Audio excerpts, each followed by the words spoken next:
Hello students, आज हम लोग बात करेंगे significance of minimum and non minimum phase function की। तो देखिए, मिनिमम फेज फंक्शन और ऑल पास फंक्शन क्या होता है, ये हम लोग लास्ट वीडियो लेक्चर में डिस्कस कर चुके हैं। आज हम इसके सिग्निफिकेंस की बात करते हैं कि मिनिमम और नॉन मिनिमम फेज फंक्शन का सिग्निफिकेंस क्या होता है। ठीक है, so first we write significance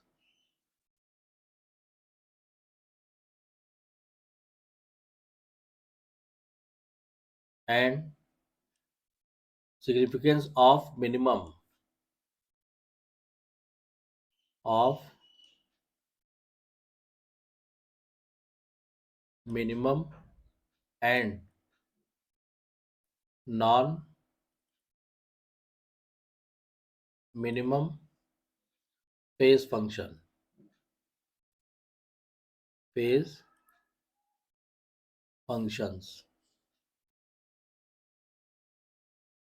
ठीक है, इसमें क्या होता है कि a non minimum phase function can be shown as a product of two functions, one minimum phase function and one all phase network. तो कोई भी नॉन मिनिमम फेज फंक्शन है उसको हम प्रोडक्ट ऑफ टू फंक्शन की तरह दिखा सकते हैं।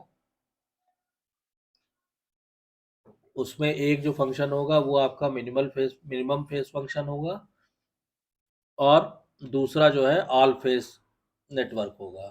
ठीक, जैसे मान लीजिए हमने सपोज कीजिए ये लिखा से जी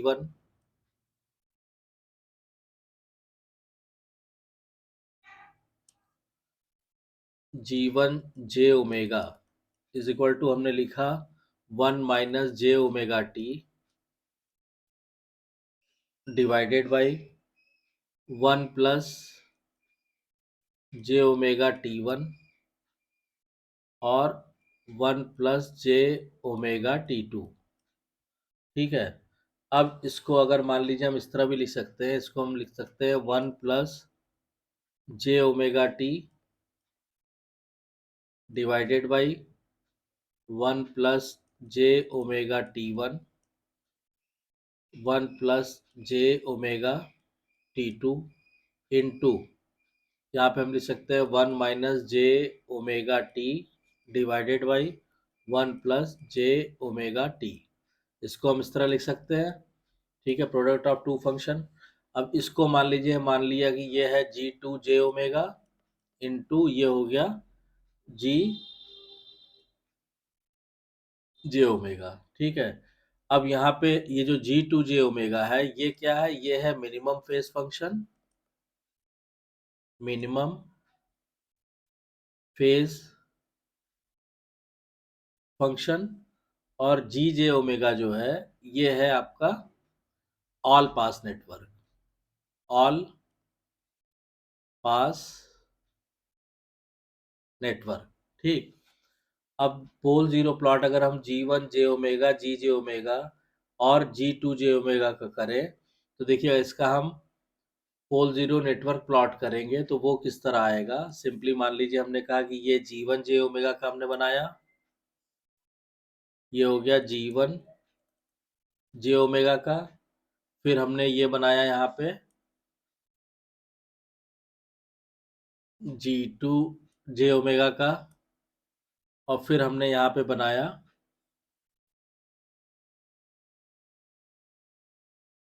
G j ω का। ठीक, ये मान लीजिए आपका इमेजिनरी एक्सिस हो गया, ये रियल हो गया, फिर ये इमेजिनरी हो गया, फिर ये रियल हो गया, फिर ये रियल हो गया। ठीक, अब इसमें क्या होगा कि G1 j ω का आप मार्क करेंगे तो ये हो गया 0, ये पोल आ गया, ये पोल आ गया। ठीक, ये हो गया -1/t, ये हो गया -1/t1, ये हो गया -1/t2। सिमिलरली इसका आप मार्क करेंगे तो इसका आ जाएगा, दोनों दो पोल्स तो आ गए आपके और ये, और इनके बीच में यहाँ आ गया 0, तो ये हो गया -1/t, ये हो गया -1/t2। T1 minus 1/T2। ठीक। सिमिलरली जी जे ओमेगा का मार्क करेंगे तो इसका तो एक पोल आ गया आपका यहाँ पे 1/T, और दूसरा आ गया -1/T। तो जब आप पोल जीरो प्लॉट करेंगे इन तीनों का, G1 G2 और जी जे ओमेगा का, तो वो इस तरह आ जाएगा। अब इसमें देखिए क्या होता है कि इस इन प्लॉटिंग को देख के आप सिंपली ये कर सकते हैं कि ये non minimum phase network can be account by the product of A minimum phase network and all pass network. Now from Bode magnitude plots, all pass network does not contribute to magnitude। मतलब बोर्डे magnitude plot से आप चूंकि आप draw करना सीख चुके हैं, देख चुके हैं, तो आपको मालूम है कि ऑल पास नेटवर्क जो है वो मैग्नीट्यूड प्लॉट में कंट्रीब्यूट नहीं करते हैं। Hence magnitude curve of non minimum and minimum phase network is same. तो चूंकि ऑल पास नेटवर्क का कोई कंट्रीब्यूशन नहीं होता है मैग्नीट्यूड प्लॉट में, तो इसलिए जो मैग्नीट्यूड प्लॉट होता है, मैग्नीट्यूड कर्व जो होता है वो नॉन मिनिमम का नॉन मिनिमम और मिनिमम फेज नेटवर्क का सेम होता है, is same. But each zero of a non-minimum phase network can be removed by introducing an all-pass network। लेकिन नॉन मिनिमम फेज नेटवर्क के जीरो को आप remove कर सकते हैं अगर आप ऑल पास नेटवर्क को इंट्रोड्यूस करते हैं। ठीक। क्यों?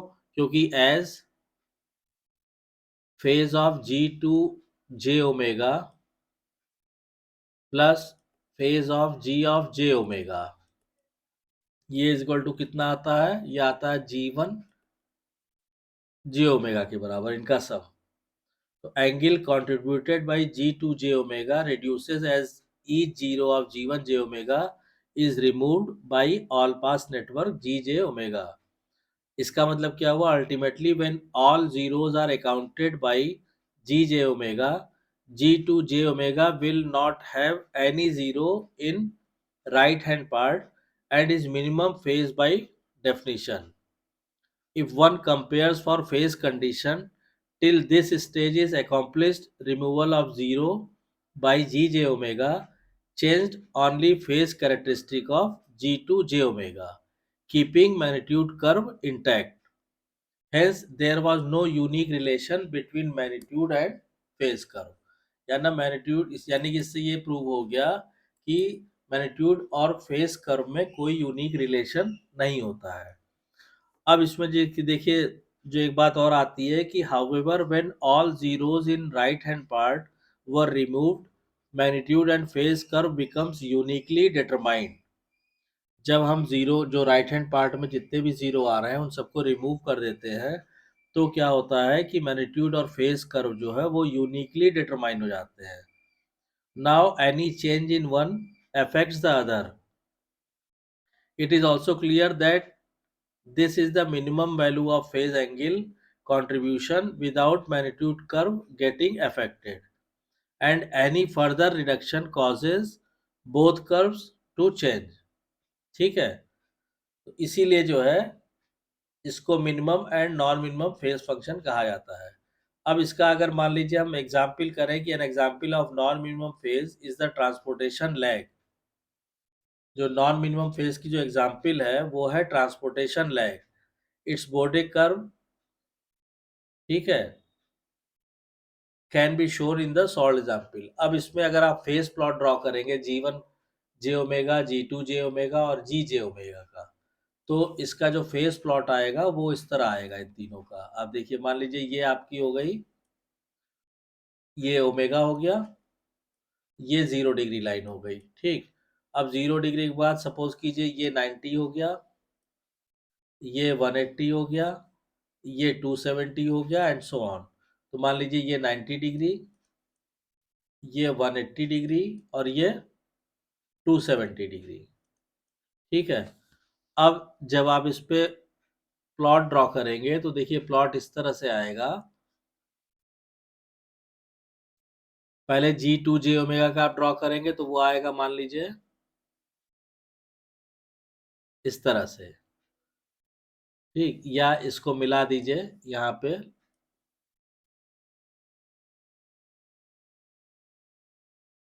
इस तरह। ठीक, फिर आप G ओमेगा का ड्रॉ करेंगे तो वो आएगा आपका इस तरह। और फिर आप G1 ओमेगा का ड्रॉ करेंगे तो वो आएगा आपका इस तरह। ठीक, ये हो गया G2 ओमेगा, ये हो गया